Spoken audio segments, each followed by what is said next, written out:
नमस्कार दोस्तों, मेरा नाम है तरुण त्रिपाठी और आप देख रहे हैं करंट तक। ईरान जो कल तक अपने आप को मुस्लिम जगत का लीडर बनने की कोशिश कर रहा था, आज उसी ईरान में इस्लाम के खिलाफ लोग सड़कों पर हैं और कह रहे हैं कि यह जो मुल्ला मौलवी रेजिम है, हम इसको और बर्दाश्त नहीं कर पाएंगे। ईरान के जो सरकारी बिल्डिंग्स है, सरकारी दफ्तर हैं, सरकारी टीवी चैनल है, प्रदर्शनकारी कह रहे हैं कि भाई फूक दो इन सबको। प्रदर्शनकारियों का कहना है कि भाई इस्लाम ईरान का धर्म नहीं है या प्राचीन फारस का धर्म नहीं है, हम पर इस्लाम थोपा गया था। इस्लाम के नाम पर हमारे पूर्वजों को यातना दिया गया था, हत्या की गई थी और इसके अलावा ईरान के लोगों को गुलाम बनाकर मुसलमान बनाया गया था। असल में हम ईरानी नहीं है, हम पारसी हैं। हम भले ही अब खुद को पारसी ना कहते हो, लेकिन हमारी जड़ें उसी से जुड़ी हुई है। यानी हमारा जो इतिहास है, हमारे जो पूर्वज थे वो पारसी ही थे। और यहाँ पर ध्यान देना कि ये सारी बातें मैं कोई अपनी तरफ से नहीं कह रहा हूँ, ऐसा ईरान के जो युवा हैं, ईरान का जो जेन जी है, वो कह रहा है कि भाई हम मुसलमान नहीं है, हम पारसी हैं। हमें ना तो ऐसा इस्लाम चाहिए और ना ही ऐसा ईरान। और जो आज का रिपब्लिक ऑफ ईरान है, ये हमें नहीं चाहिए। हमें हमारा पुराना पर्सिया चाहिए। ईरान के लोगों का कहना है कि जरथुस्त्रवादी हमारा धर्म है। हो सकता है कि उसे धर्म के अनुसार धर्म कहना थोड़ा मुश्किल हो, धर्म ग्रंथ के अनुसार उसे धर्म कहना थोड़ा मुश्किल हो, लेकिन ये दुनिया का पहला एक ईश्वरवादी धर्म है जो सच्चे ईश्वर में विश्वास करता है। इस धर्म में बताई गई बातें, अच्छे कर्म, विचार, व्यवहार जो है, वो आज भी हम ईरानी लोगों में दिखता है। वो आज भी हम ईरानियों में, हम ईरानियों के रगों में बहता है, जो कि आज का जो इस्लामिक आतंकी शासन है ईरान का, उससे बिल्कुल विपरीत है। मतलब आप समझ रहे हैं ना कि अब ईरान में अल्लाह की नहीं बल्कि आग और सूरज की पूजा होगी। इसे थोड़ा और आसान भाषा में समझते हैं, इसे थोड़ा और आसान भाषा में आपको समझाने की कोशिश करते हैं कि जहां एक तरफ मुसलमान पूरी दुनिया में इस्लामिक शासन लाना चाहते हैं, पूरी दुनिया को गजवाए दुनिया बनाना चाहते हैं, तो वहीं दूसरी तरफ ईरान के लोग इस्लामिक रीति रिवाज को कुचलकर इस धर्म से बाहर आने की कोशिश कर रहे हैं, इस धर्म से बाहर आना चाहते हैं। आज ईरान से ऐसी ऐसी तस्वीर सामने आ रही है जो 56 इस्लामिक देशों को हिलाकर रख देगा, 56 इस्लामिक देशों में हड़कंप मचा देगा, जो आज इंटरनेट पर खूब वायरल हो रहा है। पहले तो आप इस वीडियो को देखिए, क्योंकि ये वीडियो बहुत कुछ कह रहा है भाई। इस लड़की के एक हाथ में आयतुल्ला खामनेई की फोटो है, मुंह में सिगरेट और ऊपर से सर पर हिजाब और बुर्का नहीं है भाई।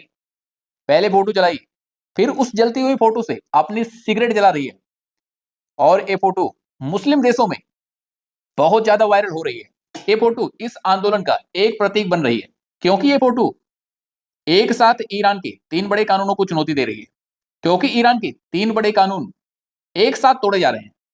इस फोटो में ईरान के 3 बड़े कानून एक साथ तोड़े जा रहे हैं।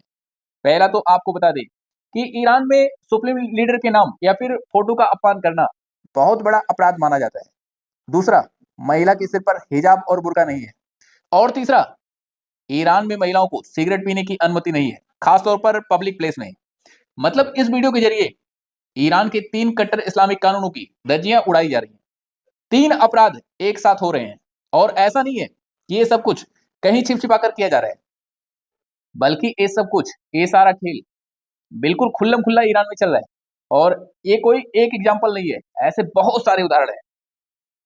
और सबसे चौंकाने वाली बात, ईरान के प्रदर्शनकारियों को अगर आप देखेंगे, उनके ड्रेसेस को अगर आप देखेंगे, तो बुर्का अंदर, मतलब क्या कहते हैं, वेस्टर्न कल्चर वाला कपड़े पहन के आ रही हैं और बुर्के हिजाब को उतार कर, नोच कर फेंक रही हैं। अगर आप उनको देखेंगे, ईरान के प्रदर्शनकारियों को, तो आपको लगेगा कि भाई आप किसी ऐसे कंट्री में नहीं है जहां पर शरिया कानून चलता हो, बल्कि आपको लगेगा कि आप किसी वेस्टर्न कंट्री में पहुंच गए हो।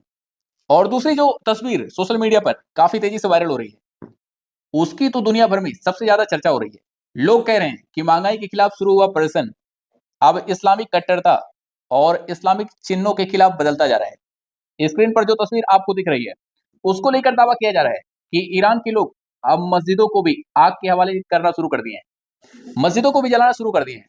इससे पहले आपको बता दें कि एक खबर आई थी कि ईरान में 12,000 से अधिक मस्जिदों को बंद करना पड़ा था, क्योंकि वहां का जो यूथ है, वहां के जो जेनजी हैं, वो मस्जिद जाना ही बंद कर दिए हैं, नमाज पढ़ना ही बंद कर दिए हैं। वहां के लोग सेकुलरिज्म की तरफ काफी तेजी से आगे बढ़ रहे हैं। कहते हैं कि वहां के 70% आबादी, लोग दावा करते हैं कि वहां की 70% जो आबादी है वो इस्लाम छोड़ चुकी है।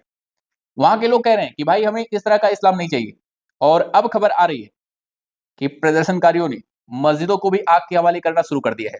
इसके अलावा तीसरी तस्वीर जो आ रही है उसमें आप देख सकते हैं कि महिलाएं किस तरीके से हिजाब जला रही हैं, बुर्का उतारकर फेंक रही हैं। इसके अलावा बिल्डिंग, पुलिस स्टेशन, सरकारी दफ्तर, सब कुछ प्रदर्शनकारी आग के हवाले कर रहे हैं। खबर तो यहां तक आ रही है कि प्रदर्शनकारियों ने ईरान के दूसरे सबसे बड़े शहर मशहद को अपने कब्जे में कर लिया है। वहां के जो सुरक्षा बल हैं वो सब शहर छोड़कर भाग चुके हैं। यहाँ पर ध्यान देना कि ईरान में मशहद शहर जो है वो इस्लाम का गढ़ माना जाता है। ये शहर अफगानिस्तान और तुर्कमेनिस्तान की सीमा के पास मौजूद है। इसे ईरान का सबसे बड़ा धार्मिक शहर भी माना जाता है। कहते हैं कि जिस तरीके से सऊदी अरब के लिए मक्का और मदीना है, ठीक उसी तरह से ईरान के लिए ये मशहद शहर है। मशहद सिटी में इमाम रजा की पवित्र दरगाह है, जो शिया मुसलमानों के लिए एक बहुत बड़ा तीर्थ स्थल माना जाता है। लोगों का कहना है कि मशहद शहर में खेमनई के खिलाफ और इस्लाम के खिलाफ प्रदर्शन, इस्लाम के खिलाफ और खेमनई के खिलाफ प्रोटेस्ट है। इस बात को दर्शाता है कि लोग अब इस्लाम के कट्टरवाद से पूरी तरीके से परेशान हो गए हैं। इसीलिए वहां इस्लामिक चिन्ह, दरगाह और यहां तक कि मस्जिदों को भी आग के हवाले कर रहे हैं। एक रिपोर्ट के अनुसार तो अभी तक इस प्रदर्शन में 217 लोगों की जान जा चुकी है। हालांकि कहीं कहीं ये भी दावा किया जा रहा है कि 4000 से अधिक लोग मारे जा चुके हैं। इंटरनेट वहां पर पूरी तरीके से बंद है। हालांकि ये जो एलन मस्क की कंपनी है स्टारलिंक, उसका नेटवर्क अभी भी कुछ जगहों पर काम कर रहा है, कुछ जगहों पर चल रहा है। इसके अलावा एक दूसरी जो सबसे बड़ी खबर है वो ये है कि ईरान का फ्लैग बदल दिया गया है। आज का जो ईरान का फ्लैग है जिसमें अल्लाह अकबर आ गया है, उससे अल्लाह अकबर हटाकर ईरान का जो ओरिजिनल फ्लैग था, जो 1975-78 के पहले हुआ करता था, एक शेर और सूर्य के साथ, उसकी ट्विटर ने इमोजी बदल दी है। यानी वो फ्लैग अब ईरान के ऑफिशियल अकाउंट में लग चुका है। बता दें कि 1979 के बाद जब ईरान में इस्लामिक रेवोल्यूशन आया तो इस शेर और सूर्य को हटाकर अल्लाह अकबर लगा दिया गया। लेकिन अब इसको चेंज करके ईरान का पुराना झंडा शेर और सूर्य वाला वापस से लगा दिया गया है। खबर तो ये तक आ रही है कि ईरान के जो सरकारी अकाउंट्स हैं ट्विटर पर, उन सबको हैक करके ये सब कुछ किया गया है। लेकिन कुछ रिपोर्ट ये भी दावा कर रहे हैं कि Twitter is involve in it, मतलब ये सब करने में प्रदर्शनकारियों का ट्विटर साथ दे रहा है। इसमें ट्विटर का भी हाथ है, ट्विटर भी प्रदर्शनकारियों के साथ खड़ा है। खैर कुल मिलाकर अब उनके सरकारी अकाउंट में भी पर्सिया वाला वही पुराना झंडा, वही पुराना चिन्ह, शेर और सूर्य वाला देखने को मिल रहा है।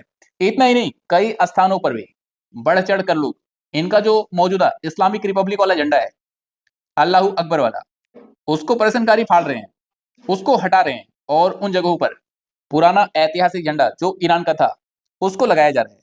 कहने का मतलब है कि शायद अब शिया मुसलमानों को भी ये बात समझ में आ गया है, ऐसा कुछ समझ में आ गया है कि इस्लाम में उनका कोई फ्यूचर नहीं है।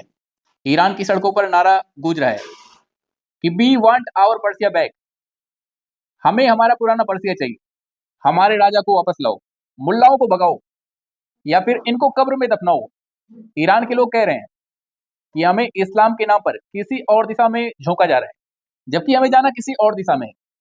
इस्लाम के नाम पर हमें बरगलाया जा रहा है। इन इस्लामिक शासकों के चलते ईरान पीछे जा रहा है, बर्बाद हो गया है। ईरान के यूथ जेनजी पूरे तरीके से एक्सपोज्ड हैं। जैसे कि मैंने आपको पिछले वीडियो में बताया था कि इस्लामिक रेवोल्यूशन आने के पहले ईरान कितना मॉडर्न हुआ करता था। आप वहां की पुरानी फिल्में देखिए, आप वहां के आर्ट देखिए, आप वहां का कल्चर देखिए, और ये सब कुछ बदले हुए अभी ज्यादा समय नहीं हुआ है। ये सब कुछ 1975-78 की तो बात है। उस समय के लोग आज भी जिंदा हैं और उस समय के लोग आज भी कहीं ना कहीं अपने बच्चों को, अपनी नई पीढ़ी को बता रहे होंगे। उस समय के जो बुजुर्ग हैं वो आज भी अपने बच्चे को बताते होंगे कि दुनिया की सबसे पहली गाड़ी अगर कहीं लॉन्च होती थी तो अपने तेहरान में लॉन्च होती थी। दुनिया भर के लोग तेहरान आते थे, बड़े बड़े अमीर तरीन लोग तेहरान से अपने अच्छे संबंध रखना चाहते थे। कहने का मतलब है कि पुरानी पीढ़ी अपने आने वाली पीढ़ी को, नई पीढ़ी को बता रही होगी कि जब से तुम गुर्बत में आए तब से ही एक सारी चीजें गड़बड़ हो गई हैं, तब से ही ईरान बर्बाद हो गया है। यही कारण है कि वहां की युवा कह रहे हैं कि उनको इस तरह का इस्लाम नहीं चाहिए, उनको भाई आज का ईरान नहीं चाहिए, उनको पर्सिया चाहिए। उनको वो कह रहे हैं कि हमें हमारा पुराना पर्सिया चाहिए, क्योंकि उनको पता चल गया है कि हमारी गुर्बत, हमारी जहलियत का सारा कारण यही कट्टर इस्लाम है। तो वो कह रहे हैं कि हम नहीं मानते इसको, उनका सीधे तौर पर कहना है कि ईरान पीछे जा रहा है, आगे बढ़ने के बजाय ईरान पीछे होता जा रहा है। यहाँ पर लगातार महंगाई बढ़ रही है, अर्थव्यवस्था पूरे तरीके से चरमराई हुई है और इन सबसे इतर जो इस्लामिक कुरीतियां हैं वो हम पर थोपी जा रही हैं। खैर, जो कुछ आज के समय में ईरान में हो रहा है उससे एक बात तो साफ समझ में आ रहा है कि ईरान में ये सिर्फ और सिर्फ रेजिम चेंज नहीं है, बल्कि एक तरह का बहुत बड़ा धार्मिक बदलाव भी देखने को मिल रहा है। इस्लाम के इतिहास में ये पहली बार हुआ है, ऐसा पहली बार हुआ है जब इस्लाम को मानने वाले इतनी बड़ी तादाद में इस्लाम के खिलाफ खड़े हो गए हों और वो अपने इतिहास की तरफ वापस से मुड़ने की बात कर रहे हो कि भाई हम मुसलमान नहीं है, इस्लाम ईरान का धर्म नहीं है या प्राचीन पारस का धर्म नहीं है, हम पर इस्लाम थोपा गया था। इस्लाम के नाम पर हमारे पूर्वजों को बहुत यातनाएं दी गई थी, उन्हें मारा गया था, उनकी हत्या की गई थी, ईरानियों को गुलाम बनाकर मुसलमान बनाया गया था। असल में हम ईरानी नहीं है, हम पारसी हैं। हम भले अब खुद को पारसी ना कहते हो, लेकिन हमारी जड़ें उसी से जुड़ी हुई हैं। यानी हमारा जो इतिहास है, हमारे जो पूर्वज थे वो पारसी थे। जाते जाते यहाँ पर मैं आप लोगों को एक और बात बता दूं कि ये जो ईरान में एक नई क्रांति की लहर उठी है इस्लाम के खिलाफ, जो आवाज उठ रही है, यह आवाज सिर्फ ईरान तक सीमित नहीं रहेगी। देखना, कहीं ना कहीं आने वाले टाइम में एक खाड़ी के कई और देशों को भी अपने चपेट में जरूर ले जाएगी। भाई, मैं कहता हूं कि किसको आजादी पसंद नहीं है? कौन सी महिला है जो कहेगी भैया हमको अंदर तक पहना के, बुर्का पहना के रखो, हम जब कहीं बाहर अकेले ना घूम सके? कौन नहीं चाहती? कौन सी महिला? आप ईरान में जाओगे तो ईरान की कोई भी महिला अकेले बाहर नहीं निकल सकती है। उसके साथ जब तक कोई एक पुरुष नहीं जाएगा तब तक वो ना तो ट्रेन में सफर कर सकती है, ना किसी गाड़ी में, ना किसी बस में बैठ सकती है। ऊपर से बुर्का हिजाब नहीं पहन को निकलोगी, वो भी कानून तोड़ने वाली बात हो जाएगी। मतलब इस्लाम का जो कट्टरवाद है, जब एक लोगों को धीरे धीरे समझ में आएगा, जैसे जैसे समझ में आएगा वैसे वैसे लोगों का मुंह इस्लाम से भंग होता जाएगा। तो कोई बड़ी बात नहीं कि आने वाले टाइम में ईरान में जो ये आग उठी है, ये खाड़ी के कई और देशों को अपनी चपेट में ले।